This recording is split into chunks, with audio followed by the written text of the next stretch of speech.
আজকের ভিডিওটা না হতে চলেছে একটু অন্যরকম। কিরকম?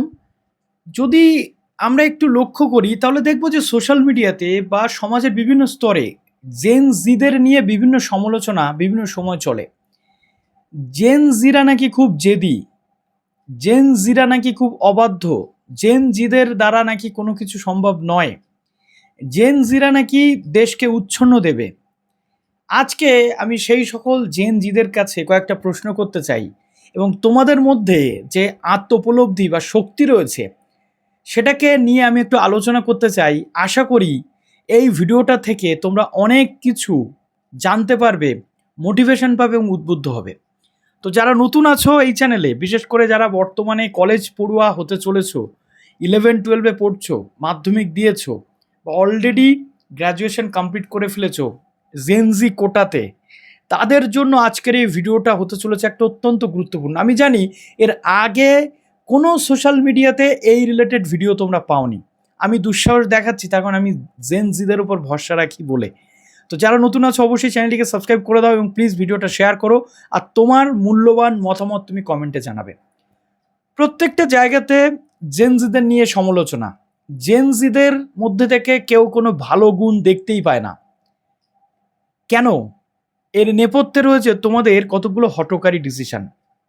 প্রথম কথা, এর আগের যে প্রজন্মগুলো ছিল তারা নাকি অনেক বেশি সহনশীল ছিল, তাদের মধ্যে জেদ কম ছিল, তাদের মধ্যে কিছু করার তাগিদ ছিল যেটা তোমাদের মধ্যে নেই, জেনজিদের বলছি।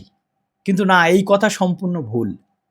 আমি ব্যক্তিগতভাবে মনে করি বর্তমান রাষ্ট্র ব্যবস্থাকে এগিয়ে নিয়ে যেতে, দেশকে এগিয়ে নিয়ে যেতে জেনজিরা কিন্তু বাকি প্রজন্মগুলোর থেকে, জেন ওয়াই বা জেন এক্স, এই সমস্ত প্রজন্মগুলোর থেকে অনেক বেশি এগিয়ে রয়েছে।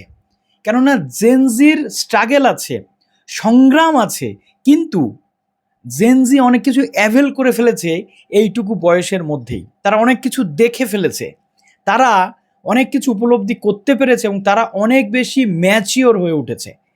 কিন্তু অনেকে ইম্যাচিওরিটি দেখায় বলে সেই কিছু জেনজিকে নিয়ে সমালোচনার সম্মুখীন হতে হয় গোটা জেনজি পরিবার বা জগৎকে। জেনজিরা যদি পারে, যদি চায়, তারা সব কিছু করতে পারে। আমরা হচ্ছি জেনজির আগের প্রজন্ম, তারও আগের প্রজন্ম কেউ কেউ আছেন। স্মার্টফোন ব্যবহার করতে বা স্মার্টফোন হাতে পেতে আমাদের অনেকটা সময় চলে গেছিল। ইন্টারনেট ব্যবস্থা ছিল না আমাদের সময়, আমরা যখন স্কুল বা কলেজে পড়তাম 2G নেটওয়ার্ক আমাদের ইউজ করতে হতো, কত স্ট্রাগল করে ফেসবুক চালাতে হতো। আমি নিজে ক্লাস 8 থেকে ফেসবুক ইউজ করি। আমার গ্রামে বা আমার শহরে আমি আর 2-3 জন ছিলাম সর্বপ্রথম ফেসবুক ইউজারকারী। তাহলে ভেবে দেখো তোমরা কতটা এগিয়ে, কতটা অ্যাডভান্স তোমরা। প্রত্যেকটা জিনিস তোমরা যতটা ভালো করে বুঝতে পারবে, আগের প্রজন্মগুলো কিন্তু ততটা ভালো করে বুঝতে পারবে না। তাহলে কি এক চুটকিতে তোমরা অনেক কিছু করতে পারো।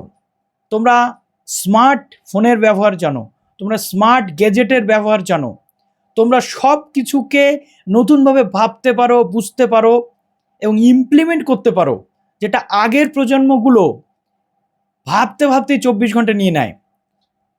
সেটা এই মুহূর্তে তোমাদের কাছে easy to avail, easy to access.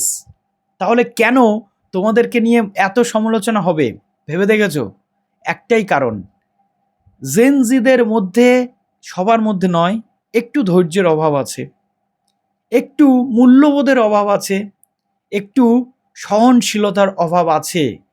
অতিরিক্ত ছটফটানি, চঞ্চলতা তোমাদেরকে, তোমাদের এই প্রজন্মকে কিছুটা হলেও সমালোচনার সম্মুখীন করছে। তাই আমার রিকোয়েস্ট প্রত্যেকটা জেনজি যারা তোমরা আছো, তোমাদের কাছে নিজেদের এই পাওয়ারটাকে, যে উইল পাওয়ার তোমাদের মধ্যে আছে, যে শক্তিটা তোমাদের মধ্যে আছে, যে ব্রেনের যে পাওয়ারটা তোমাদের কাছে আছে, যে বুদ্ধি বা ইন্টেলিজেন্সই তোমাদের মধ্যে আছে, এই জিনিসটাকে তোমরা সঠিকভাবে কাজে লাগাও। একটু ধৈর্যশীল হও, একটু সহনশীল হও, দেখবে প্রত্যেকটা জায়গাতে তোমরাই এগিয়ে থাকবে বাকি প্রজন্মগুলোর থেকে, এটা আমার বিশ্বাস। কেননা সব কিছু তোমরা হাতের কাছে পেয়ে গেছো। আমাদের প্রজন্ম, তার আগের প্রজন্ম বা তোমাদের আগের প্রজন্ম যারা রয়েছেন, তাদের এই জিনিসগুলো পেতে অনেকটা সময় লেগে গেছিলো। একটা জিনিস বুঝতে তাদের অনেকটা সময় লেগে যায়। আজকে যত দ্রুততার সাথে তোমরা স্মার্ট গ্যাজেটগুলোকে আপনাতে পারো, নিজেদের কাছে জিনিসগুলোকে অনেক বেশি তাড়াতাড়ি বোঝানোর জায়গা তৈরি করতে পারো, সেটা কিন্তু কোনো প্রজন্ম পারে না। এই কনফিডেন্সটা তোমাদের ওভার কনফিডেন্স হলে চলবে না। তোমাদের প্রয়োজন এই জিনিসটাকে ব্যবহার করা, কাজে লাগানো, সঠিকভাবে কাজে লাগানো। তার জন্য প্রয়োজনে আরও বেশি পেশেন্স রাখো, আরও বেশি অনুসন্ধান করো, আরও বেশি করে নিজেদেরকে পড়াশোনাতে ডুবিয়ে ফেলো, রিসার্চে ডুবিয়ে ফেলো। এবং তোমাদের যে বদনাম রয়েছে সোসাইটিতে, যে জেনজি এরকম, জেনজি ওরকম, এই বাচ্চাটা এরকম করেছে তো জেনজি বলেই এরকম করছে, এই জেনজির যে একটা তকমা তোমাদের গায়ে লেগে যাচ্ছে, নেগেটিভ তকমা, এটাকে পজিটিভ করার দায়িত্ব তোমাদের। এবার বলতে পারো, দাদা কি স্যার উনি বলেছেন তো কি হয়েছে, আই ডোন্ট কেয়ার। এই আই ডোন্ট কেয়ার অ্যাটিটিউডটা মনের মধ্যে রাখবে, আই ডোন্ট কেয়ার অ্যাটিটিউডটা মনের মধ্যে রাখবে, এবং এই অ্যাটিটিউডটাকে কাজে লাগিয়ে কি করবে, নিজেদের সাকসেসের দিকে এগিয়ে যাবে। কে সমালোচনা করছে না করছে সেটাকে অত গুরুত্ব দেবে না, কিন্তু যদি কেউ সমালোচনা করে সেটাকে ভাববে যে এই সমালোচনাটা আমার জন্য পজিটিভ নাকি নেগেটিভ। যদি দেখো তোমার জন্য পজিটিভ, তাহলে নিজেকে সঙ্গে সঙ্গে শুধরে নেবে। এই শুধরে নেওয়ার নামই হচ্ছে সাকসেসের দিকে আরও এক ধাপ এগিয়ে যাওয়া। তোমরা বড্ড বেশি বর্তমানে যেটা হয়ে যায়, সেলফ সেন্ট্রিক হয়ে পড়ো। কেননা সারাক্ষণ স্মার্টফোন, স্মার্ট গ্যাজেট এগুলো ইউজ করতে করতে ব্রেনটা একটা মেকানিজমের মতো হয়ে যায়।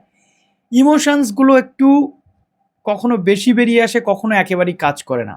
এটা করলে চলবে না। ইমোশনস, পেশেন্স, এই সব কিছুর মধ্যে একটা মেলবন্ধন ঘটাতে হবে। আজকে তোমরা বলতে পারো, দাদা তুমি বহুত জ্ঞান দিয়ে দিলে। আরে আমি জ্ঞান দিচ্ছি না, নিজের লাইফ থেকে যেটা শিখেছি সেটা তোমাদেরকে বলছি। হাটে বাজারে পথে ঘাটে যখন জেনজিকে অপমান হতে হয়, আমি সহ্য করতে পারি না। কেননা আমি সবার জন্য, বিশেষ করে তোমাদের মতো আগামীর প্রজন্ম যাদেরকে সঠিক দিশা দেখাতে হবে তাদের জন্য। তাহলে আমি কেন এগুলো সহ্য করব? আমার তো খারাপ লাগে। তাই আমি মনে করি জেনজির প্রত্যেকটা বাচ্চা আগামীতে এই দেশকে শাইন করবে। জেনজির প্রত্যেকটা বাচ্চা আগামীতে একটা ভালো সোসাইটি তৈরি করবে, নতুন পুরনোদের মধ্যে মেলবন্ধন তৈরি করতে পারবে।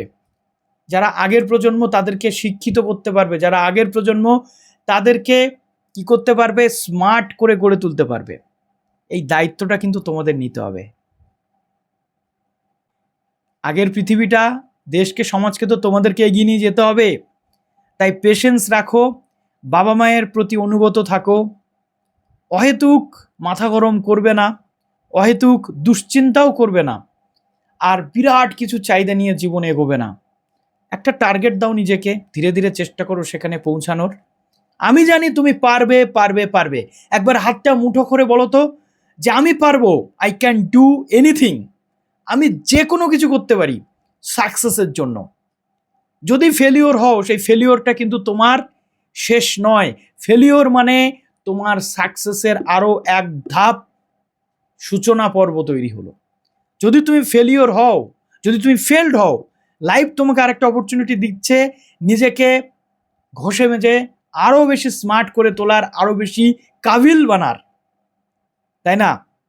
এই কথাগুলো একদিন মনে পড়বে যে দাদা এই কথাটা বলেছিল। তাই শুধু পড়াশোনা নিয়ে জ্ঞান দিলে হবে না। সবার প্রথমে তোমাদের সঠিক পথে মানুষ হওয়ার শিক্ষাটা কিন্তু নেওয়া প্রয়োজন বা দেওয়া প্রয়োজন। সেটাই দিলাম। মানুষের মতো মানুষ হতে হবে প্রথম, তারপরে ডক্টর, ইঞ্জিনিয়ার, বাদবাকি সব কিছু। যদি তুমি মানুষটাই না হতে পারলে, তাহলে তুমি এত কিছু অ্যাচিভ করে কী বা করলে? প্রেম করো, সেই প্রেমের মানুষটাকে ভালো রাখার চেষ্টা করো, বাবা মাকে ভালো রাখার চেষ্টা করো, বন্ধুবান্ধবদের সাথে ভালো করে মেশো, প্রত্যেকের সাথে সুসম্পর্ক রাখো। হঠকারী সিদ্ধান্ত আমাদের ধ্বংসের দিকে নিয়ে যায়, সেটা করলে চলবে না। এখন তোমাদের যে এজটা চলছে, ফট করে ইগো হার্ট হয়ে গেলে তোমরা হঠকারী হয়ে যাও, একটা ভুলভাল সিদ্ধান্ত নিয়ে নাও। দেখবে 25 থেকে 26 বছর যখন তোমাদের বয়স হবে, তখন তোমাদের মনে হবে হা কি ভুলটাই না করেছি, কি বোকাই ছিলাম। লাইফ দিয়ে বলছি। তাই তোমরা অনেক অ্যাডভান্স, অনেক কিছু তোমরা বোঝো, জানো। শুধুমাত্র লাইফের এই পার্টগুলো যদি একটু পড়ে নিজেদেরকে সঠিকভাবে চালনা করতে পারো, আমি বলবো আমাদের প্রজন্ম, তোমাদের আগের প্রজন্ম 30 বছরে গিয়ে যেটা করেছে তোমরা 20-25 বছরে সেইটা করতে পারবে, আমি গ্যারান্টি দিতে পারি। আজকে আমার এই যে সেশনটা আমি তোমাদের দিলাম 10-15 মিনিটের, যদি এখান থেকে কিছুমাত্র শিখতে পারো, আমি জানি খুব বেশি ভিউজ এই ভিডিওতে হবে না, যদি 100-200 মানুষ দেখো, আমি তাই চাই সেটাই দেখো, বাট সেই মানুষগুলো যেন সঠিক পথে হাঁটো, মানুষের মতো মানুষ তৈরি হও। তোমরাই দেশের ভবিষ্যৎ, দেশটাকে তোমরাই চালাবে, তোমরাই আগামী দিনের বিজ্ঞানী, তোমরাই আগামী দিনের ডক্টর, ইঞ্জিনিয়ার, তোমরাই আগামী দিনের শিক্ষক, তোমরাই আগামী দিনের সমাজকর্মী, তোমরাই আগামী দিনের রাজনীতিবিদ। তাই তোমাদের হাতে দেশ, সমাজ, তোমাদের নিজেদেরকে গড়ে তুলতে হবে। সেই দেশ এবং সমাজের দায়িত্বটাকে, ভারত মাতার দায়িত্বটাকে যাতে নিজেদের মাথায় নেওয়া যায়, একটু ভেবে দেখো। সবাই ভালো থাকো, সুস্থ থাকো। জয় হিন্দ, বন্দে মাতরম।